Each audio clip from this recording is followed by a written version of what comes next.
അടിപൊളി green peas കറി ഉണ്ടാക്കിയാലോ? അപ്പോൾ ആദ്യം തന്നെ കുതിർത്ത് വെച്ചിരിക്കുന്ന ഗ്രീൻ പീസൊക്കെ നന്നായിട്ട് കഴുകി വാരിയെടുത്ത് കുക്കറിലേക്ക് ഇട്ട് കൊടുക്കാം. ഇതിലേക്ക് 2 പച്ചമുളക് കീറിയത്, കുറച്ച് സബോള, ക്യാരറ്റ്, ഉരുളക്കിഴങ്ങ് അരിഞ്ഞത് കൂടി ചേർത്ത് കൊടുത്ത് ആവശ്യത്തിനുള്ള ഉപ്പും മഞ്ഞൾപ്പൊടിയും വെള്ളവും കൂടി ചേർത്ത് നന്നായി ഒന്ന് ഇളക്കി യോജിപ്പിച്ച് അടുപ്പത്തേക്ക് വെച്ച് കൊടുക്കാം. ഇനി അരമുറി തേങ്ങയിലേക്ക് 3-4 കുരുമുളക്, 2 ഏലക്ക, 2 ഗ്രാമ്പു, ആവശ്യത്തിന് വെള്ളവും കൂടി ചേർത്ത് നല്ല വെണ്ണ പോലെ നരച്ചെടുക്കാം.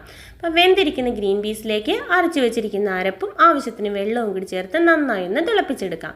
അപ്പോൾ കറിയൊക്കെ നന്നായിട്ട് വെന്ത് കുറുകി വന്നിട്ടുണ്ട്. ഇനി ഒരു ചട്ടി അടുപ്പത്ത് വെച്ച് ചൂടായി കഴിയുമ്പോൾ വെളിച്ചെണ്ണ ഒഴിച്ച് കടുക് പൊട്ടിച്ച് കറിവേപ്പിലയും വറ്റൽമുളകും കൂടി താളിച്ച് കറിയിലേക്ക് ചേർത്ത് കൊടുക്കാം.